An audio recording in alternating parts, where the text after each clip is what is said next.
आज की वीडियो में कक्षा 10 गणित यूपी बोर्ड का एक इम्पॉर्टेंट प्रश्न देखने वाले हैं। ये प्रश्न 4 नंबर में पूछा जाता है।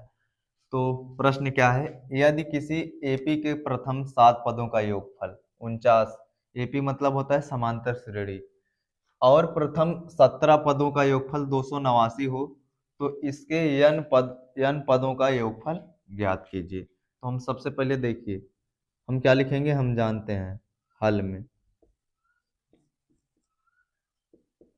हम जानते हैं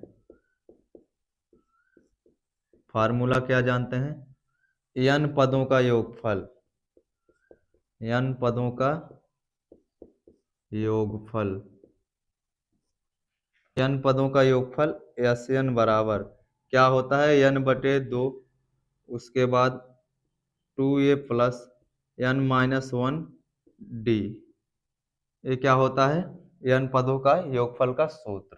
तो देखिए, प्रथम 7 पदों का योगफल बोला क्या है, प्रथम 7 पदों का योगफल, यानी कि यस 7 पदों का योगफल। 7 पदों का मतलब देखिए, यस n को किससे दिखाया जाता है, पदों n पदों का योगफल से। तो प्रथम 7 पद बोला है तो यस 7 हो जाएगा, यानी कि प्रथम 7 पदों का योगफल कितना दिया गया है, 49। कितना दिया गया है, 49। अब देखिए, इसकी जगह पर सूत्र क्या रख सकते हैं, इसकी जगह पर n/2, यानी कि n की जगह पर कितना रखेंगे, 7, बटे में कितना हो जाएगा, 2, उसके बाद क्या हो जाएगा, 2a, ऐसे लिखेंगे, a का मान दिया नहीं गया है। अब उसके बाद देखिए, n की जगह पर क्या रखेंगे, 7, उसके बाद माइनस में 1d। अब देखिए 7/2, अब 2a प्लस 7 में से एक घटाएंगे 6, उसके बाद d लग जाएगा, बराबर में क्या, 49 भी चल रहा है ना, बराबर में 49 भी चल रहा है, 49। अब क्या करेंगे, देखिए 2a प्लस 6d बराबर, देखिए 7 इधर बराबर में क्या, 49, 7 इधर गुणे में इधर आके भाग में हो जाएगा, उसके बाद 2 भाग में इधर आके गुणे में हो जाएगा। तो देखिए काटिए, 7 कितना हो जाएगा, 49। तो 2a प्लस 6d, 7 दूनी कितना होगा, 14। इसको मान लेते हैं समीकरण 1। अब देखिए इसी प्रकार क्या है, 17 पदों का योगफल 289 है। इसी प्रकार क्या, 17 पदों का योगफल, यानी कि यह 17 पदों का योगफल कितना है, 289। तो अब यही फार्मूला लगाएंगे, n की जगह पर क्या रखेंगे, 17, बटे में क्या हो जाएगा, 2, उसके बाद 2a प्लस n की जगह पर क्या रखेंगे, 17, माइनस में कितना, 1d।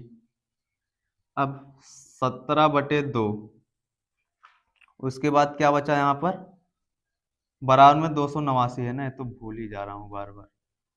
अब देखिए 2a प्लस 17 में से घटाएंगे कितना आएगा, 16d, कितना, 289 बराबर में।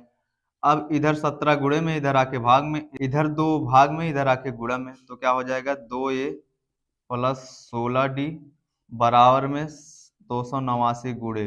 अब देखिए ये भाग में इधर आके गुणे में हो जाएगा, 17 गुणे में इधर आके भाग में हो जाएगा, 17 17 में होता है 289। तो 2a प्लस 16d बराबर 17 दूना कितना हो जाएगा, 34। ये क्या हो गया, समीकरण 2। यहाँ से अब हम क्या करेंगे, a और d का मान निकालेंगे।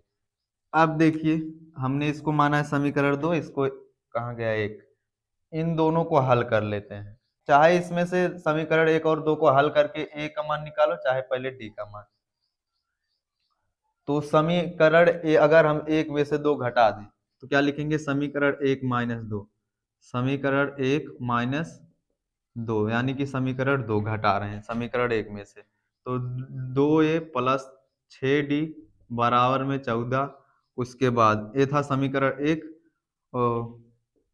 समीकरण 2 क्या है, 2a प्लस 16d बराबर में 34, इसको क्या है, समीकरण 2 घटा रहे हैं तो यहाँ पर क्या निशान लगेगा, माइनस का। तो अब देखिए नीचे वाला निशान अब लिया जाएगा, माइनस में 2a प्लस में 2a कट गया। देखिए माइनस में 16d और प्लस में 6d, प्लस माइनस क्या होता है, माइनस।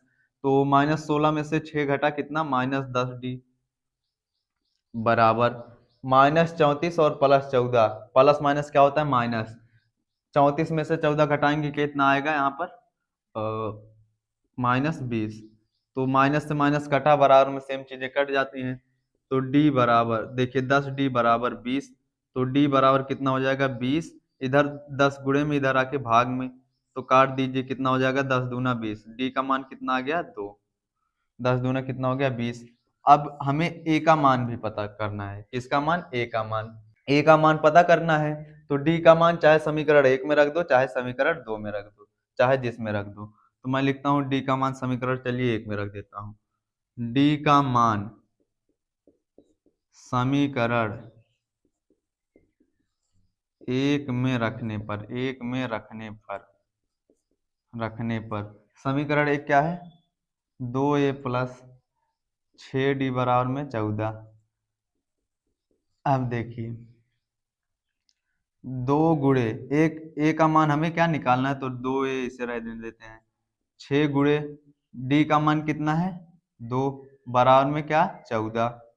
तो अब हम क्या करेंगे, 2a 6 दूनी कितना होगा 12, बराबर में कितना 14। उसके बाद 2a बराबर 14, इधर +12 इधर आके -12 हो जाएगा। तो 2a बराबर 14 में से 12 घटाएंगे 2 आएगा।